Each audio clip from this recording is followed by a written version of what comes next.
All right, everybody.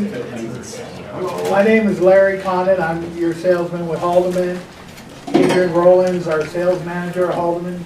Brittany's one of our engineers. And the man of the hour is Michael Reed from Big Ass Fans. So famous and nobody wanted to sit up front. All right, appreciate y'all being here. Who came for food? Who came for education? Food? Oh. You guys go. All right, today we're going to talk about sustainable HVAC design using air movement in air-conditioned buildings. We want to combine them using AC and air in conjunction. As he said, my name is Michael Reed. Been with Big Ass Fans about 6 months, based out of Denver. Handle on the entire west coast of the U.S., Denver to Honolulu. That's the side. So before we go too far, I'm going to let you kind of get to know me a little bit. I don't want a stranger in here talking. I went to college for a discipline of engineering, and I'm going to let you guys guess what discipline of engineering I focused on. Civil. Structural? Okay, that was a good one. Mechanical? Environmental? No. Keep going. You're not going to get it. Nuclear. No. I was for sound engineering. I wanted to, at 16, I thought, okay, Aerosmith is about ready to come back. I'm going to record their comeback album. I'm going to be this famous music producer. This was my idea, I think my junior year of college. So, yeah, I'm not as smart as you think I am. All right, Big Ass Fans, founded in 1999. We're based out of Lexington, Kentucky.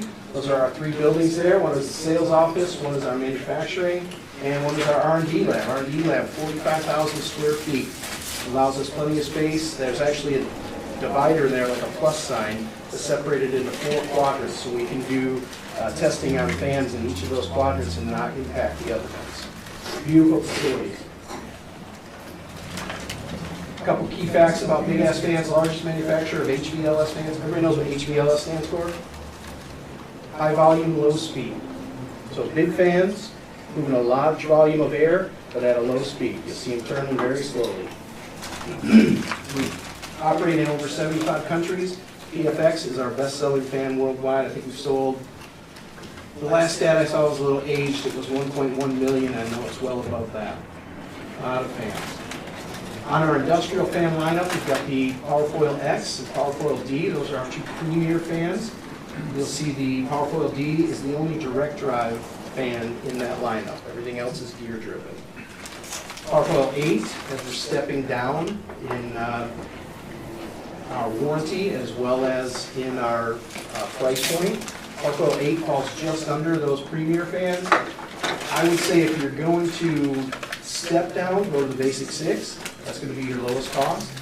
But if you're trying to be in that middle range, Powerfoil 8, for not a lot of more money, I'd go up to those premier fans. PFX, PFD, they're going to have the higher IP ratings. They're going to be the better motors, better fan for you longevity. PFX, best-selling HVLS fan globally, 12 foot through 30 foot. We can't put 30-foot fans anyplace with the NFPA regulation, any place with fire suppression. So typically the max you're going to have for the NFPA is 24 foot. That's when we max out in most places. We do sell a couple 30-footers here and there. We do have one in our factory. It is massive. It's just amazing to look up and see a fan that big spinning. Again, high volume, low speed. It doesn't have to spin fast and move a lot of air. Sir? Say again, it's to be 24 feet or less. 24 feet or less for Fire NFPA. suppression, sprinkler. Yep. Slow me down if I need to go a little slower there. That motor being set up the way it is, that can be repaired in under an hour. So in places like Amazon, Tesla, where shutting down a line could be detrimental to their business and costly to their business, this is the fan we're going to want to put in case they ever have an issue down the road. They can jump to shut down that line, get up there, fix the fan, switch out that motor. It's 4 volts, swap out the motor, line's back up and running. Some of the other fans, you have to take the whole fan down to replace the motor. Okay? Something key about that PFX. PFD direct drive, very quiet. This is a silent fan. This is premier direct drive fan in the market, 8 to 24 feet. It does have ingress protection rating, IP rating of 6.6. 6 is the moisture, or the particulates. The other second 6 is the moisture. Very high rated fan. Questions on any of these as I go? Just let me know, raise your hand. Jump up and down. Powerfoil 8, like I said, kind of a cutoff fan. We don't see as many sales in the Powerfoil 8. That was introduced as a kind of a price point cutoff, but it's crept up in price. It's getting so close to those premier fans. Like I said, most people are going to jump up to those. And then we have the basic 6. A little different motor in it, still all the same safety features. This is going to be your value engineer option, cost-conscious option for consumers that are maybe going to flip a building versus wanting to keep it around for 15 years, and they want that total cost of ownership to be low. I would go premier fan if we're going to go somebody that's owning the building. I would go basic 6 with somebody that's just looking to get that first cost low as possible. Questions there? Only difference between the PF8 and the basic 6, 2 blades. It's really the only difference between those two. All right. How do I select the correct HVLS fan model? If you're interested in the lowest cost of ownership, if you're interested in the best airflow, if there is a harsh environment where you've got particulates or moisture, or if they're sole speccing it, I would go with our 2 premier fans, PFX or PFD, gear driven and direct drive. If we're going lowest first cost, it's an open spec, it's just an industrial product, PF8, or I would probably jump straight to basic 6 in those. Basic 6 is going to be your lowest first cost fan that Big S Fans can offer. Your lowest cost of ownership, if we're looking at it over 15 years, actually the PFX and PFD will be the better option over a 15-year period. All right, they've got the longer warranty.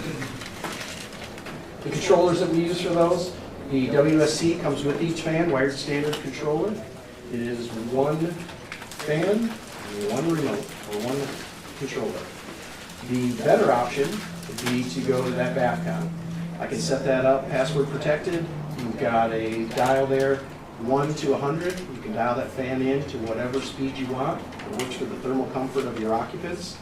You can put up to 24 fans onto that controller.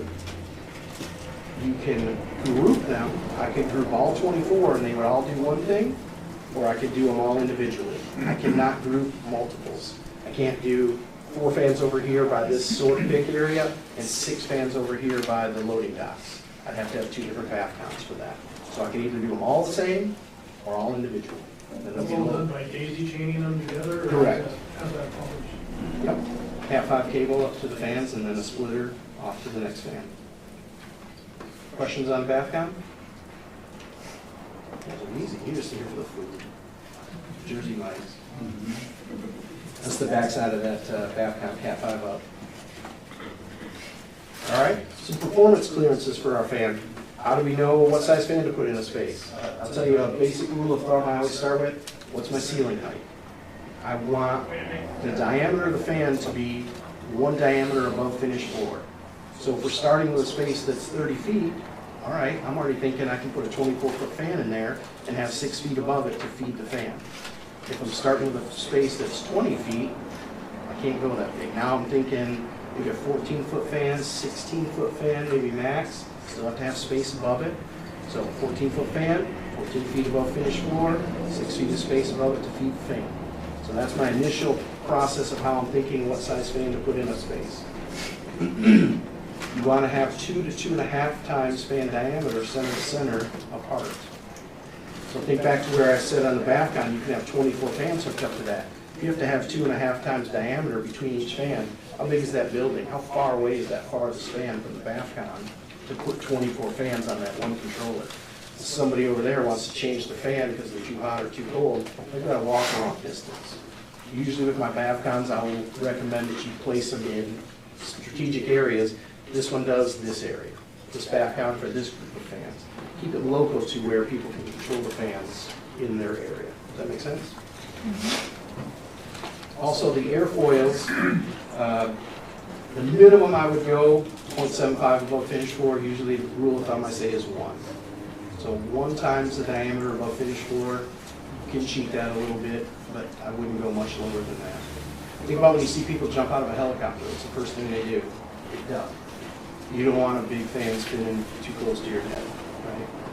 Make it proportional to the size of the fan, keep it about 1 fan diameter above finished floor. We do have commercial and residential fans. The Essence fan is our commercial fan.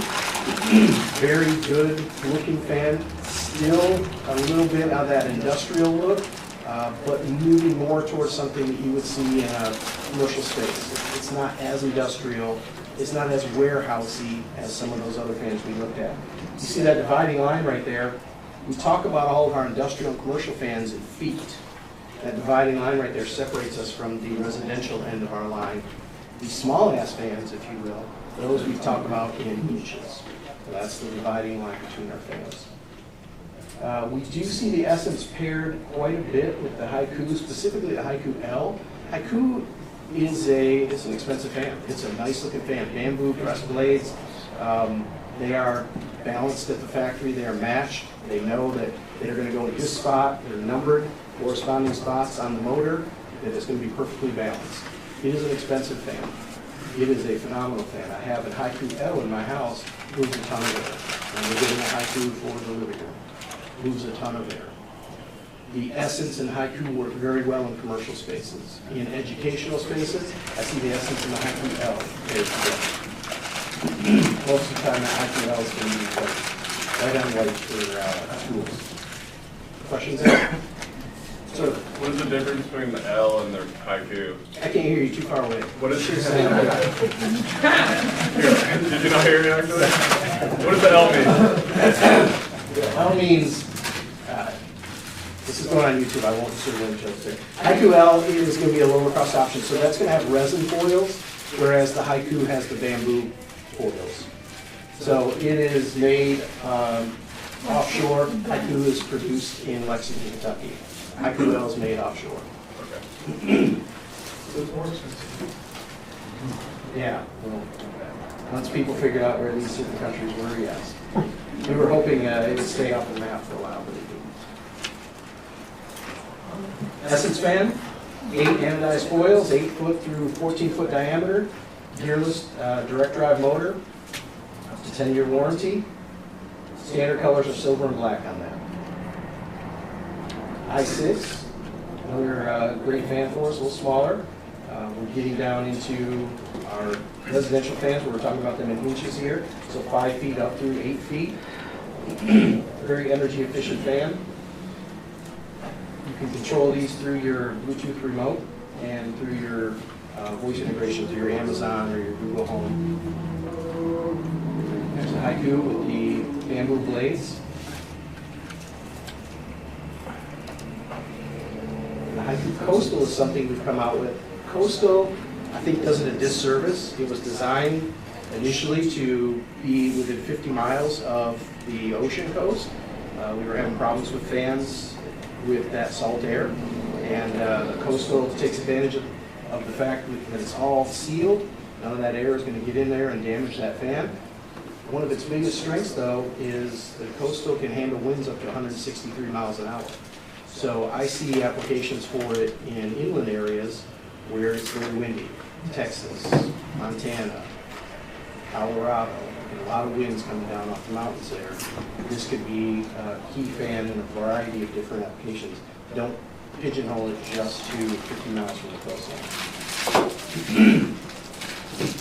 IP56 rating on that. Everything's sealed and secured. Like I said, 163 miles per hour wind rated. That's hurricane force winds. That's pretty significant. Everything at Big Ass Fans is driven around our safety. We've got a 2-axis mounting system. We've got a steel cable system that ties the motor to, the spar to the motor, and then the fan to the mounting structure as well. Got a couple of clips here. This down here, number 4, that's going to be the hub spar system that holds the blades that connects to the airfoils. A hollow shaft to allow cabling to come through. Number 6 is a retention clip that hooks each foil to the one next to it, adjacent. So if you do have an impact, that foil will not be all by itself. It's got strength from the one next to it. And then more importantly, the AFRS, the airfoil restraint system, that attaches the winglet all the way to the hub using a strap that runs through that hollow airfoil. So again, with impact, that blade is not going to shear and be flying off. These blades weigh, I think, 1.5 pounds. No, I think 15 pounds for every 1.5 feet. And so you can imagine the weight of that spinning 55 miles an hour, these blades come shearing off, that could be catastrophic for occupants below. That airfoil restraint system is patented by Big Ass Fans. Nobody else has it. That is a key feature that keeps us in with some major retailers. They have had issues. They wanted our fans to replace what was in their facilities because of that airfoil restraint system. That's a key feature. But redundant safety feature within the Big Ass Fans system. There's a little picture of that strap that's holding that blade. Runs all the way through, connects to these hubs.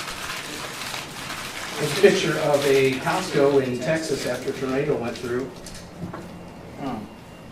The roof is missing. Big ass fan is still hanging there. Nice. It'd be better if it's spinning, right? Are you familiar with our CFD analysis tool, Spec Lab? Does Larry or Brittany run any of these for you? Okay. So we offer a CFD analysis, computational fluid dynamics, where we can remove the guesswork. You come to us with a print. We had somebody this morning, here's my design, what fans will work, how many do I need?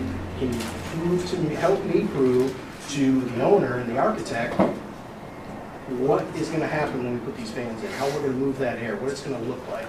So we can remove that guesswork, we can provide that data, we tie it into ASHRAE Standard 55 for cooling and destratification, and we design around your instructions. I want to see a 2D print, I want to know ceiling height, I want to know what my mounting structures are inside there, but I also want to know your light grid. I want to know obstructions on the floor, I want to know where the people are. I don't cool space, our fans cool people. So we can have a big building, I don't care about all that volume. I want to know where the people are assembled, I want to put the fans above them. All right? To visualize our fans in any space, that's a 3D vision of what it looks like when we get done. That blue tone there is not temperature, that is airspeed. So the richer blue is going to be the higher airspeed, and then it fades off into that yellow and red. This is kind of what it looks like.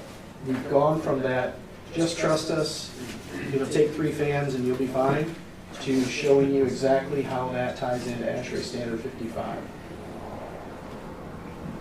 So when you get a CFD analysis done, when Brittany does one for you or Larry does one, you'll get a comprehensive package back, a form. They'll come back and it'll show you, yeah, here's your drawing, here's the 3D version of it. We've got a schedule down there. We've got a couple different images showing you what the airspeed is in that space. And you'll notice in that particular space there's racking there. We did not put fans in the racking area. Fans over racking could have impact issues with forklifts lifting up. We do care about what's in that racking depending on what's stored there. If it's medicine, if it's chocolate, if it's certain things, you've got stratification of air from floor to ceiling.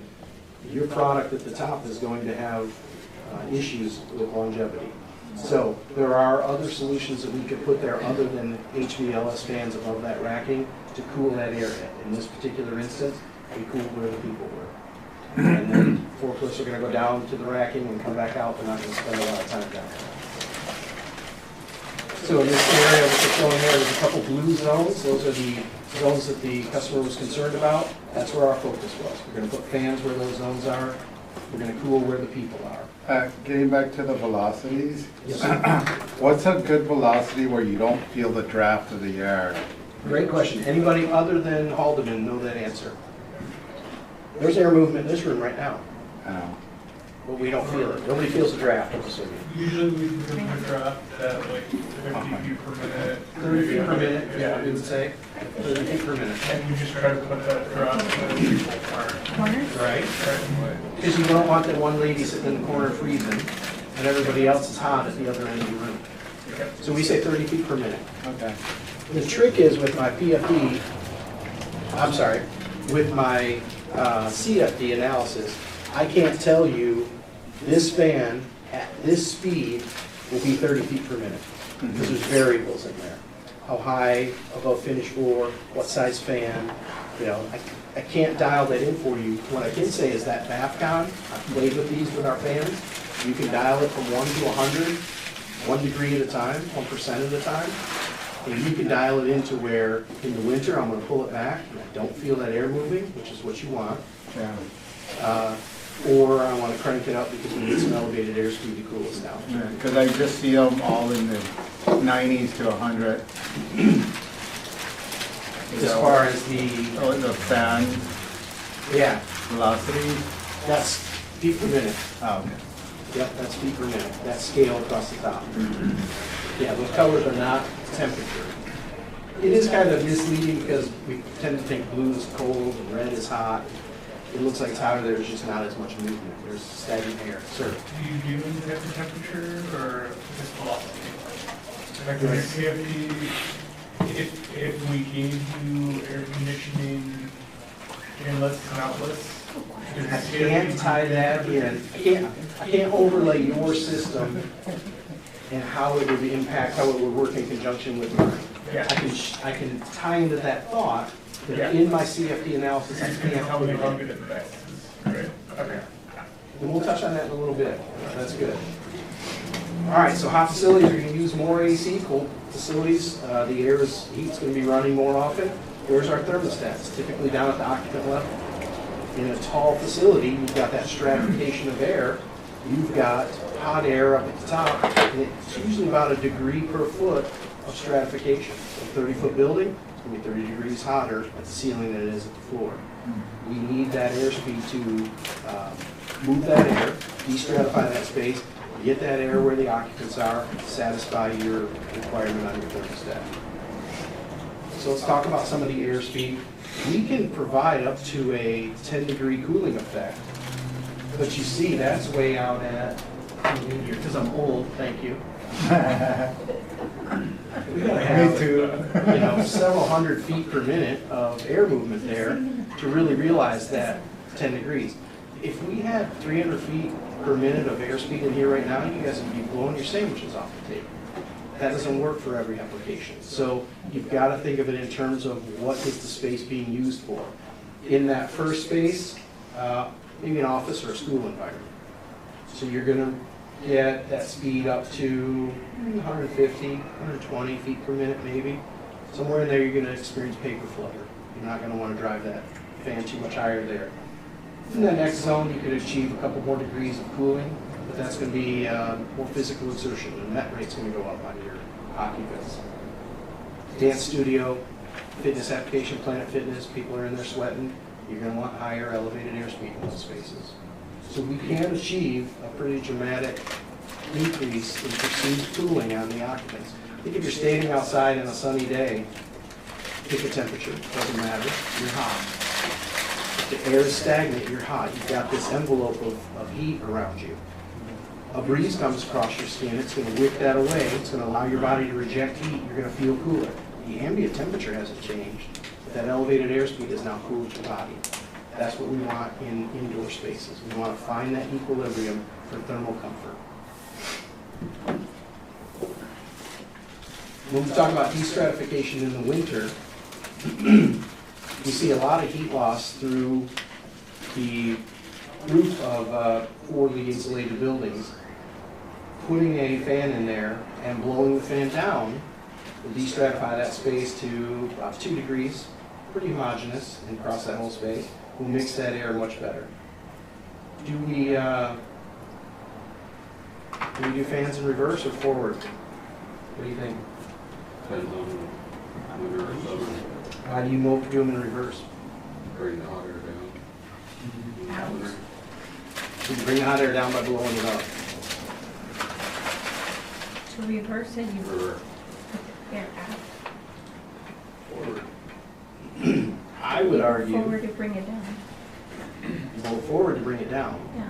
But in winter, if I'm following what you're saying, because I do the same thing, You can turn your fans in reverse. We're all taught to do them in reverse in the winter. I would argue the reason for that is most of us probably have a fan over our bed. You probably can't turn that fan down low enough to not feel the breeze. So you can't get it under 30 feet per minute. So now you're feeling a draft, and you're cold already, now you're feeling wind blowing on you. So most people reverse them. Now in my company, my engineers that tell us this and build these presentations, still reverse the fans over the bed because of ice cold. So in certain applications, yes. I will tell you in our fans, run them forward.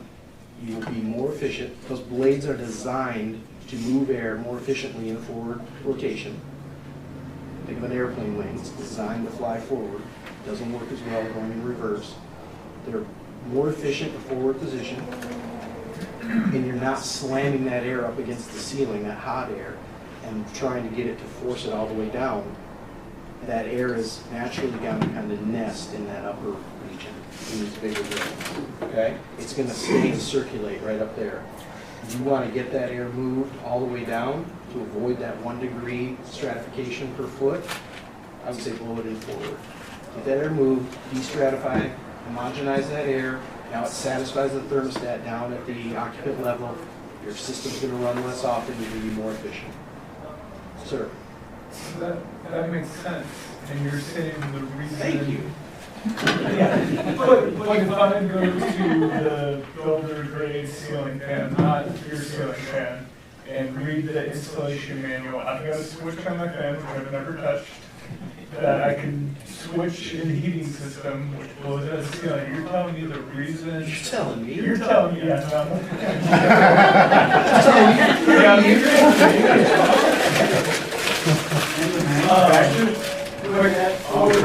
you're saying that's not because of any real reason, it's just to lower the draft in the winter, which makes sense. No, human psychology plays into a lot of this, Yeah.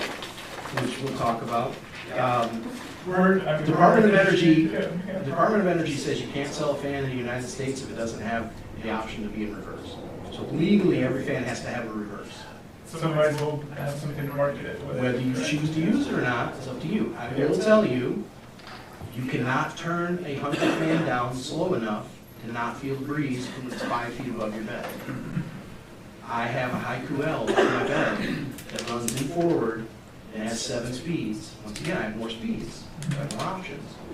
It runs in forward and it never turns off. I'll shut it off in the day, I'll shut it off at night, it doesn't run in reverse. It just keeps that space comfortable. There actually is a whoosh option on that fan where it like speeds up and slows down and it's random. It's supposed to mimic the wind. And so my girlfriend loves that because it's just like, you never know what you're going to get. You got this it's just like the guy out in front of the car lot, right? You're getting breeze, you're not getting that breeze. This is like some of the lighting, right? The circadian rhythms and lighting. You can do the same thing with the fans and the lighting. Human psychology. Whoa, Tap into it. I've never thought about that. Science. Is whoosh a technical term? That's what it's called. It's the whoosh feature. It's very technical. I think it comes from the Latin, maybe. Whooshy. All right, what is thermal comfort? The condition of mind, this is ASHRAE Standard 55 definitions. I didn't come up with this. This condition of mind that expresses satisfaction with the thermal environment and is assessed by subjective evaluation. That'll put me asleep, right? It's not noticing that you're uncomfortable. That's thermal comfort. If you're sitting here today, David, if you're sitting there and the whole time I'm talking, all you're thinking about is, man, I'm hot. I shouldn't have worn this jacket. If I take it off, I'm going to bump the guy next to me with my arm. Yeah, because now you're not listening to anything I'm saying because you're thinking about that.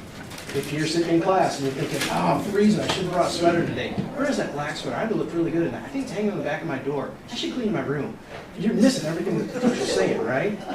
This is, we just get this stream of consciousness and we go off on a tangent. Or we just sit and look at our phones while we're not paying attention to the guy speaking. So, thermal comfort's been around a long time. Egyptian queens were fanned. Pharaohs were fanned. Leaders.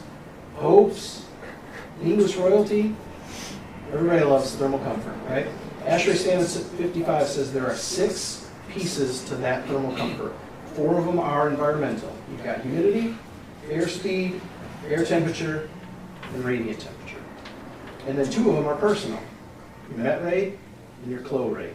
You guys are all familiar with this, right? We want to seek thermal comfort from most, and ASHRAE Standard 55 allows that not everybody is going to be comfortable. You've got no sleeves on. You're short sleeve. Are you cold though? You're comfortable. I didn't put it on my lower. David's got a jacket, right? You guys are each sought your own thermal comfort, but it's different. It's different for everybody. We're allowed to that. So let's take these typical indoor settings.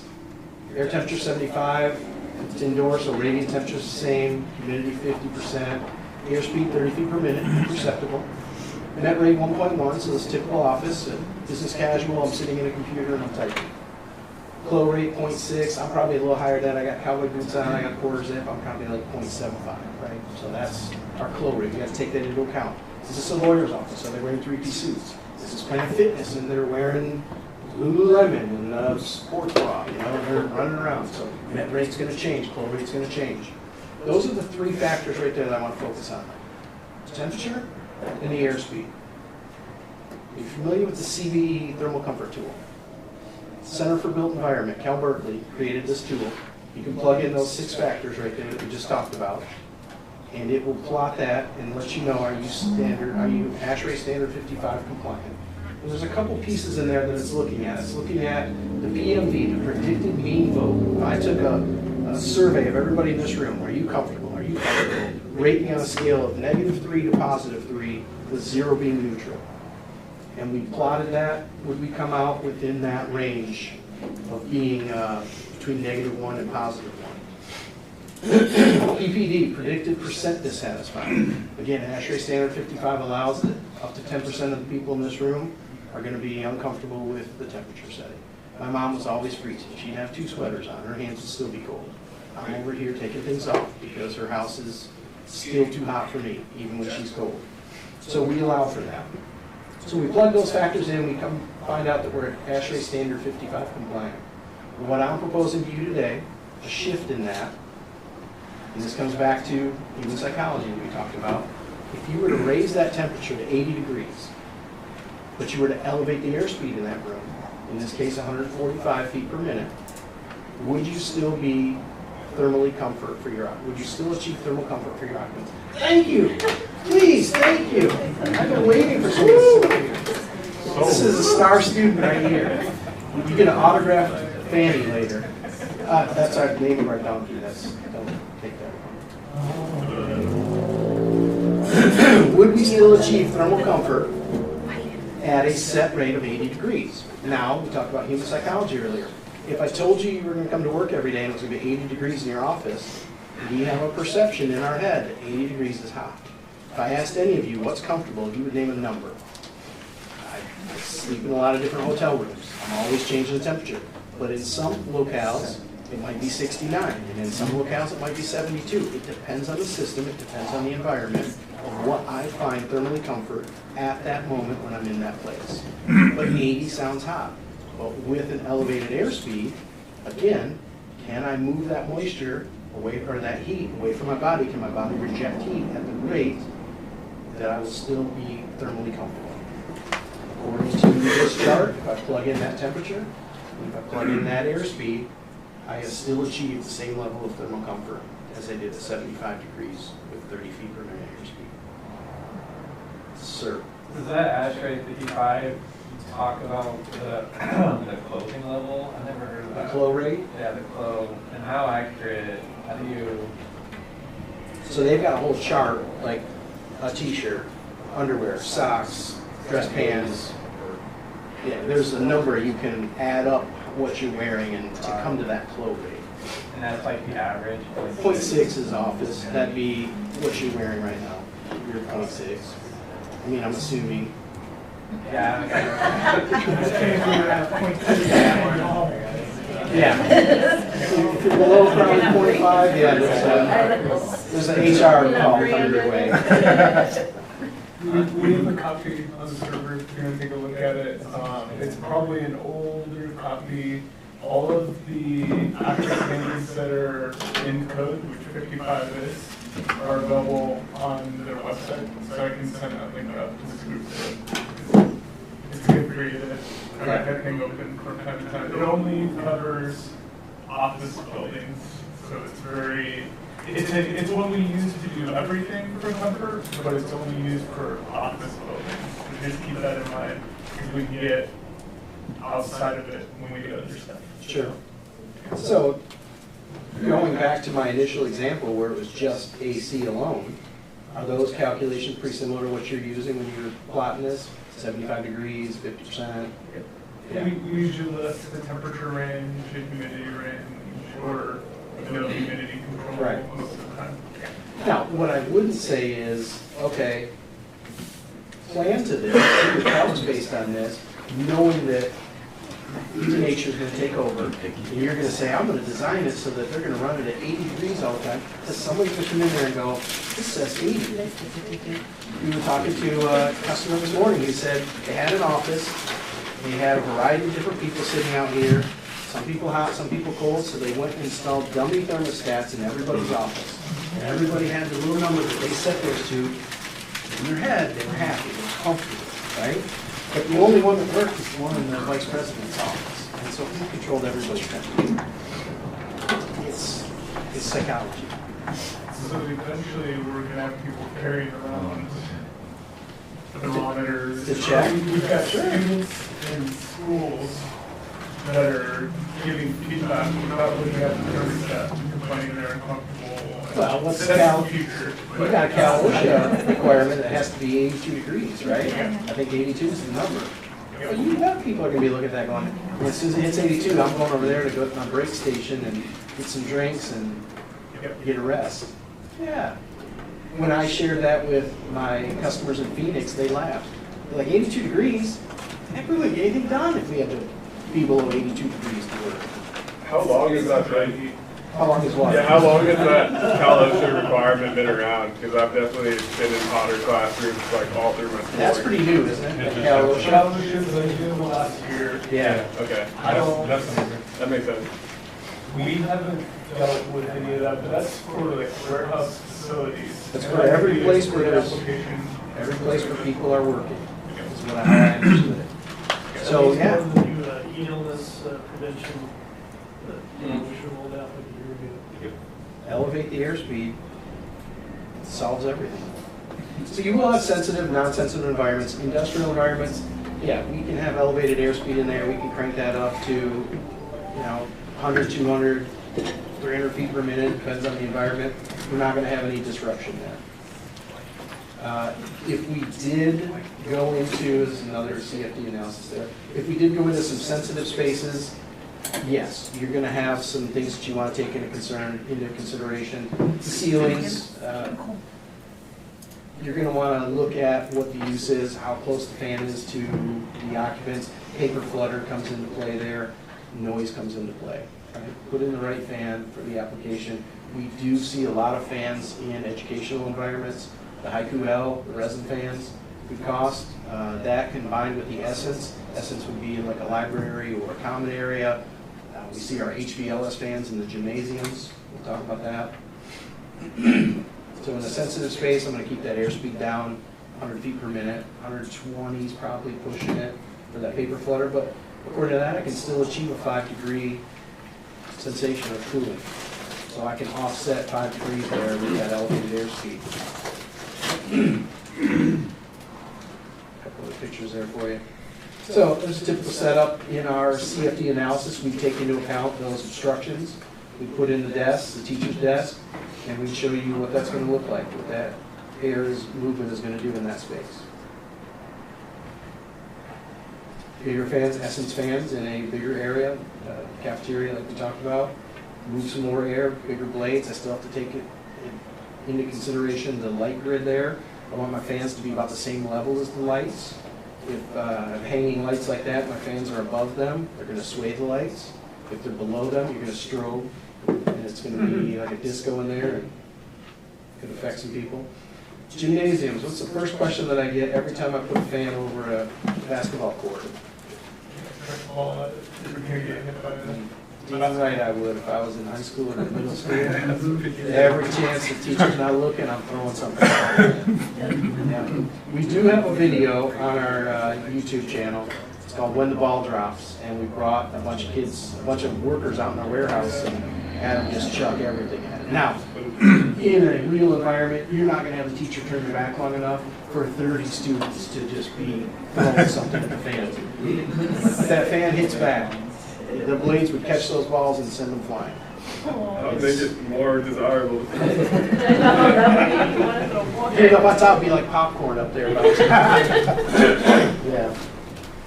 There's also a good video on there where they put a metal pole on a forklift and raise it up and let it impact the blades. The motor has a sensor where it'll stop once it experiences resistance. And so out of that fan, it only hits 3 blades, and that fan stops. None of those blades shear, they all kind of dangle, but that airflow restraint system keeps them safe. If you do watch that video, you're going to see something fly off. I want you to go back and watch it again. There's a GoPro on the fork. That's what flies off. But you're not noticing that until you go back and you see this thing fly off, and it looks like something breaks on our fan. It's the GoPro. So here's an example of where we've replaced traditional thinking. You've got your trunk line there, you've got some secondary lines dumping air out over that, the fans as well as the spectators, as well as the core. There's a rendering of what that looks like, and then we changed it. Put a big fan over center core. We put some other fans over the spectators to cool them. I think those are, those could be Essence fans. But you notice we changed that set point. The set point's now 78 degrees. So it's going to feel like 72 in there. And you did have a material savings. Rendering of what that looks like, and then a cost breakdown. So not a big savings, but you saved on your energy consumption and you saved on annual utilities costs. So you do have an upfront cost to put the fans in, but you've got long-term savings that will pay off. I think there's also a redundancy factor there. Parents, if we've ever sat in assemblies watching our kids play horrible music or some play that just drones on, how often are you sitting there just sweating? Because the AC shuts off automatically at like 4 o'clock. And then we're sitting there at 7 o'clock at night. Yeah. There's fans in there. Let's cool that space down. Here's the video online. I can't play it here, but if you look for it, When the Ball Drops is the name of that, where they throw the balls in the fan. Here's another example. This is the one, Brittany, that I wanted to show the gentleman this morning. Diffused air, everybody's, looks like they're going to be equally comfortable, unless they're up in that upper left corner. And might be a little cold back there, but you know, you've got your typical scenario, set point of 74.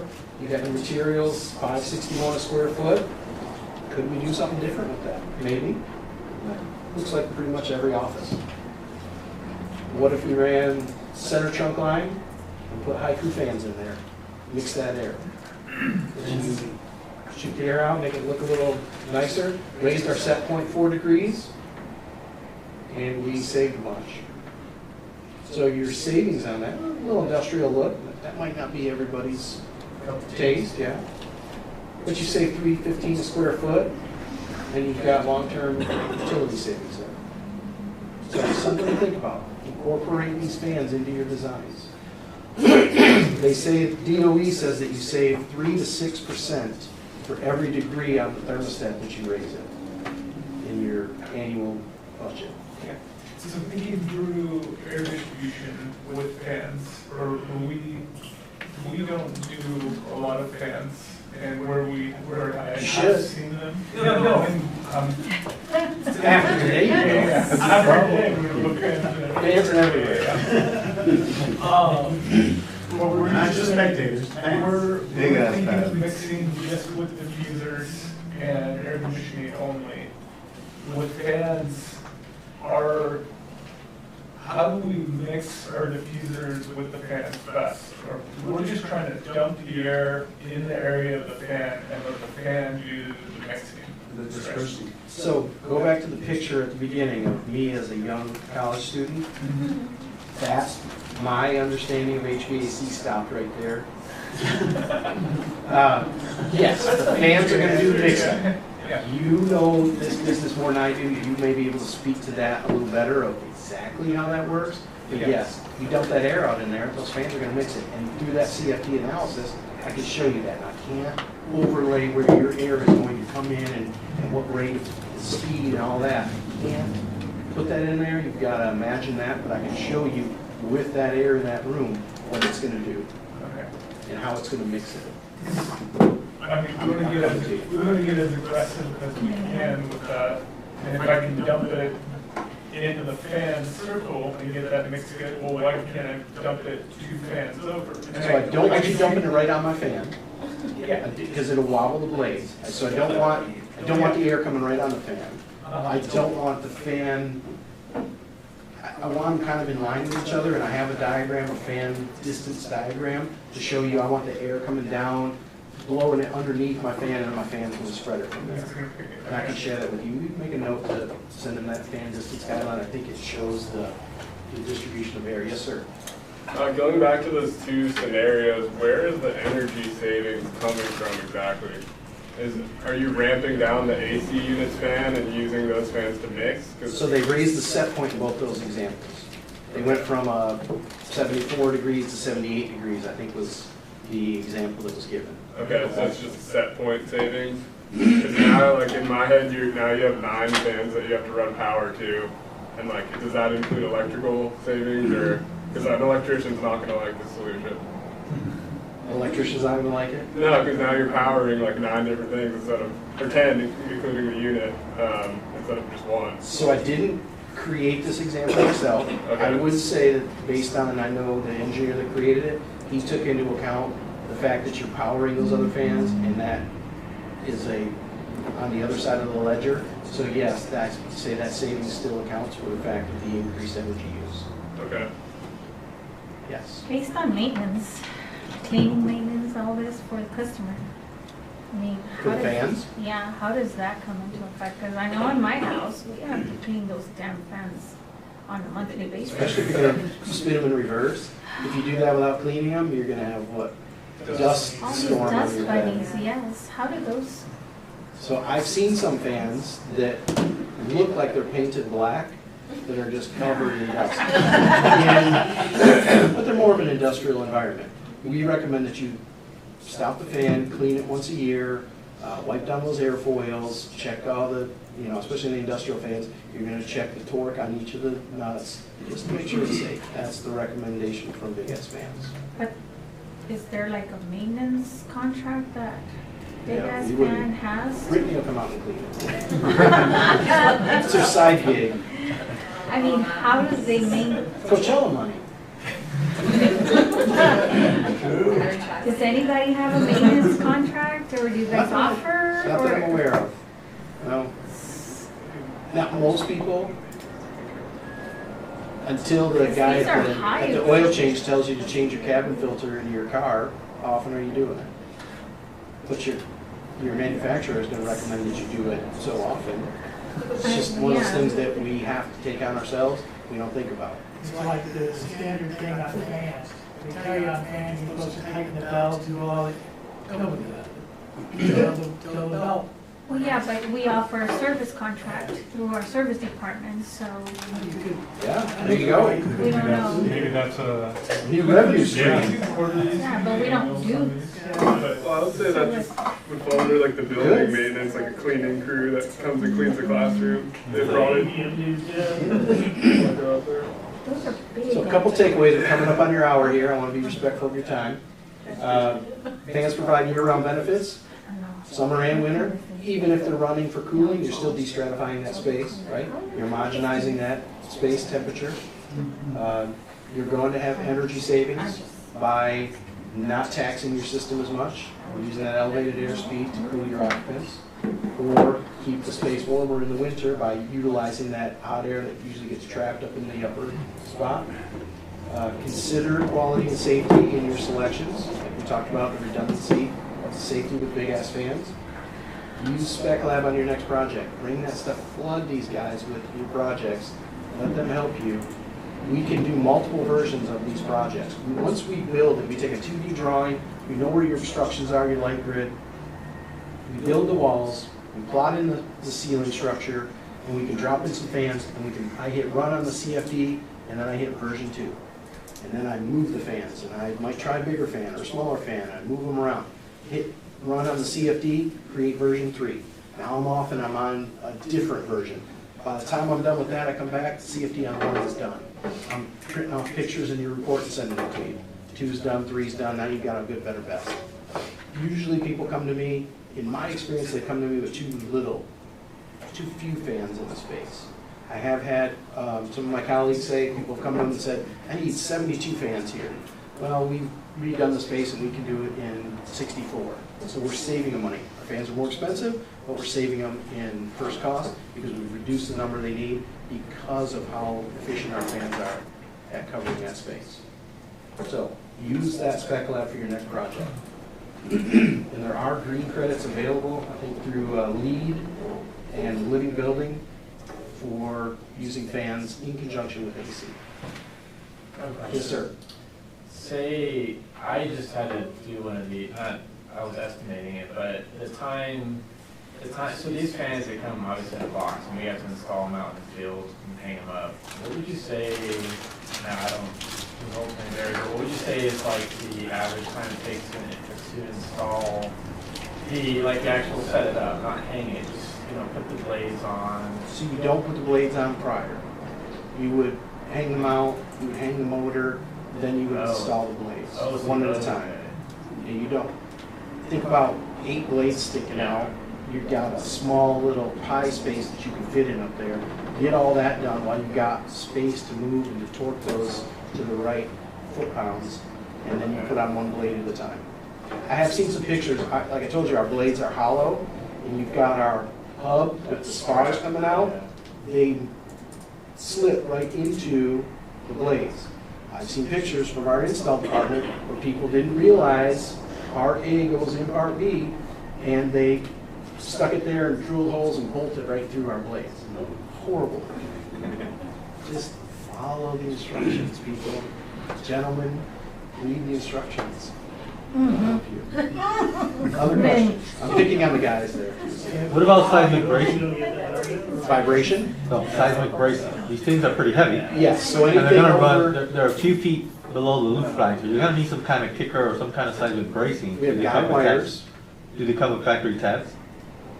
Tabs on the motor. I mean, obviously it has to be stout enough to handle the weight. Yes. So Factory here in tabs with California, the we're guide gonna need wires seismic too. bracing on something that big. Yep, so anything that hangs down 4 feet or more, we put guy wire. We recommend guy wires for. But there's nothing on the body itself, like a seismic tab or anything that comes from the factory. Adrian, I don't know what the seismic Not a tab is. seismic tab, no, not specifically a seismic tab. He's asking where you attach that cable. Yeah, that's I'm gonna basically, put a so seismic cable. there's mounts built into the fan So that's for what he's those looking guy for. wires. Oh. Is that what you're asking? Yes. Okay.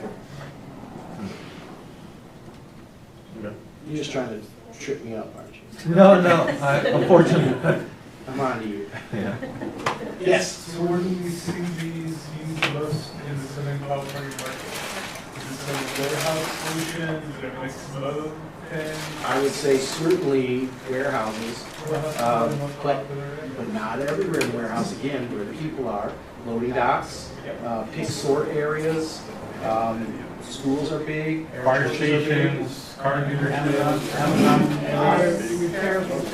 Yep. And I see that being more and more prevalent as we get more OSHA requirements. Exactly. Now, fun fact, not every company appreciates the name Big Ass Fans. I find it very funny, our marketing team finds it very funny. We do have what's called the Big Fan Package, if you just took out that part. Adrian, what do you call it? No ass. A no-ass package, so you can get it. That would be no label or logo on the fan. There would be no logo on the paperwork. There would be no logo or words on the box. So Walmart, Hobby Lobby, churches, schools, some of them want the no-ass package, the assless package. That is It's on the comfort, not the name. but it costs more. I'm gonna charge you for the fact that you take It the actually logo costs off. you more to remove that. Yep. Yep. Other questions? So rules of thumb. One diameter above finish floor. I like to think of things in 6, I think is a good, easy number to remember. 4 to 8 feet above the fan to feed it. 6 is just a good number. Bigger the fan, bigger the space above it to feed it. And 6 times the diameter, if you're trying to figure out, okay, I just got a space this big, how many fans do I need? What's a quick down and dirty number? If it's an airplane hangar, it might be 8 times the diameter. If it's a body shop and it's got a bunch of cars in it and cars on lifts, obstructions that are going to obstruct that airflow at the occupant level, it might be 4 times. Again, 6 is a good number. You're talking about coverage, like 6 times the diameter. Times 144 will tell you how many square feet it's going to be. Okay. Yep. Just the down and dirty, I just need an idea. But keep in mind, that fan's got to be at least 1 diameter above finish floor. And when we're doing something down and dirty like that, we want to mark it up and then send it over to Yes. these guys. And Load him be like, up. is this making sense? Larry's bored lately, he's got time. Yep. Yep. Last question, you got 1 minute left. Nothing? Appreciate your time. Thank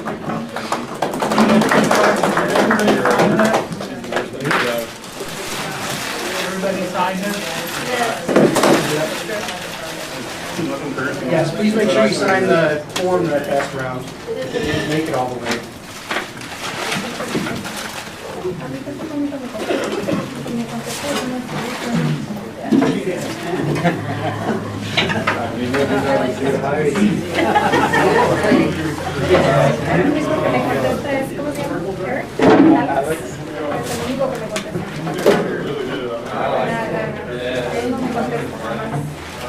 Big fan.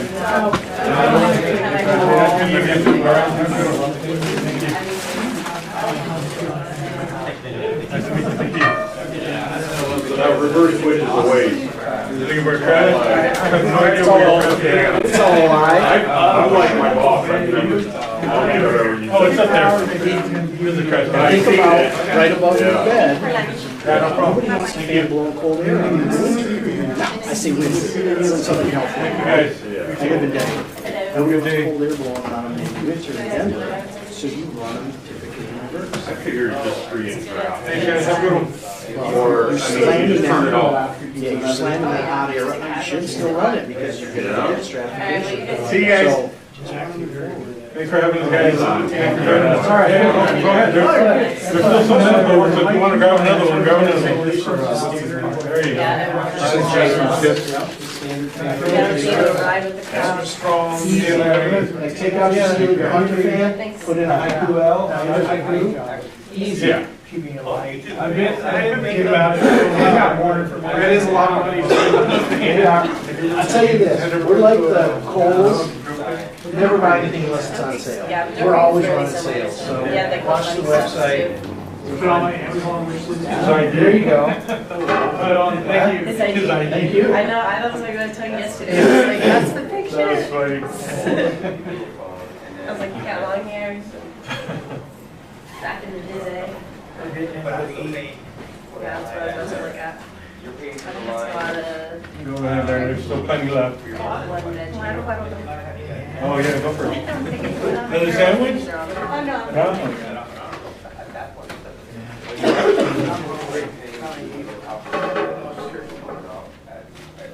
The turkey's the best one. I agree. Oh, ham. Not a ham and cheese person.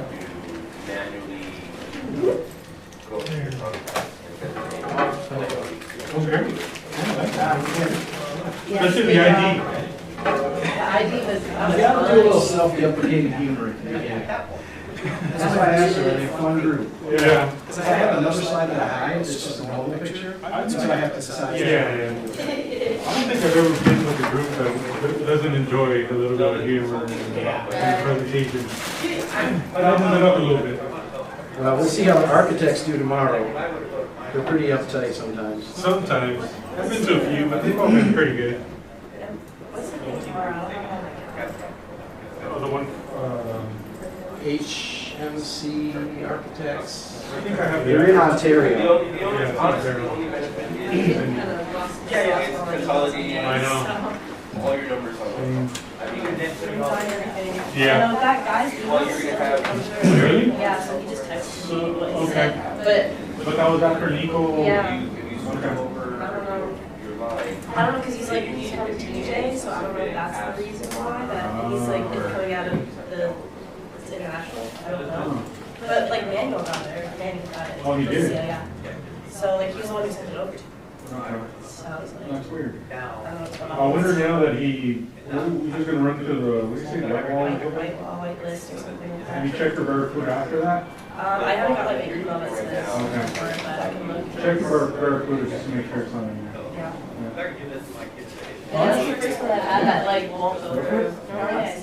The hardware is pretty neat. What if really needed? Appreciate you setting it up. No problem. Where do you guys park at? I parked all the way in their old building in the back. He let us. I parked in the street Oh, because I okay. figured there would be problems with parking, Yeah. so I parked in the street. And it'll just keep like doing No problem, you're welcome. But then I can just go tell, right? You can.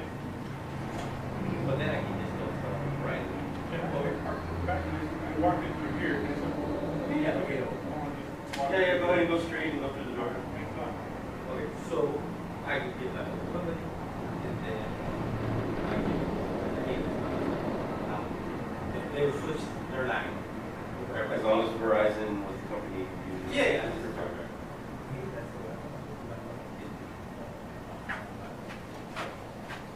Okay, I'll take one. Take a look, then you have. Okay. Great, you wanna think?